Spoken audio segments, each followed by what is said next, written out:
Did you know that temptation is not sin? This scene of God's good story is found in Genesis chapter 3. Shortly after God created the things we see, the villain entered the story. This villain has a backstory that we will bring up later, but for now, know that he relentlessly seeks to disrupt the relationship between God and people. Except for eating the fruit of one tree, God gave Adam and Eve complete freedom in the Garden of Eden. They could eat what they wanted, go where they wanted, and do whatever they wanted. The villain used his longest standing strategy of deception to bring sin into Adam and Eve's story.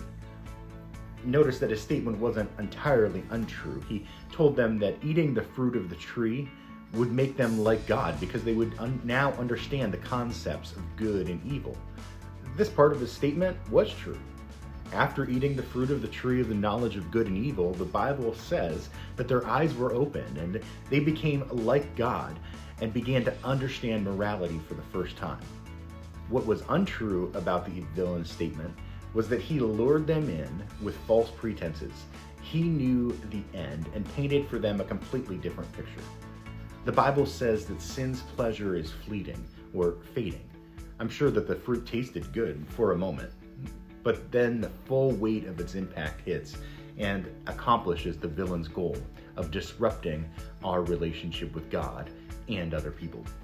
You may be asking, why would God put anything in the garden that would have negative consequences?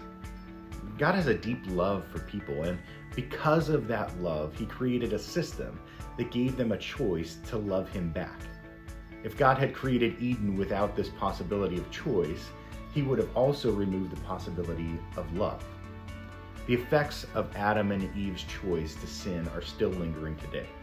Romans chapter 5 and verse 12, the Bible says, "Therefore, just as sin entered the world through one man and death through sin, in this way death spread to all people because all sinned." We all sin. If Adam and Eve had made it through their lifetime without eating the fruit, someone would have, and all of their descendants would be experiencing the same fate. The good news is that in the same way that their sin was passed down to us, God's offer of forgiveness is given to us through the death of Jesus. The same villain that was in their story is also in yours. The Bible says that his mission is to steal, kill, and destroy. It calls him the father of lies and the accuser of the believers.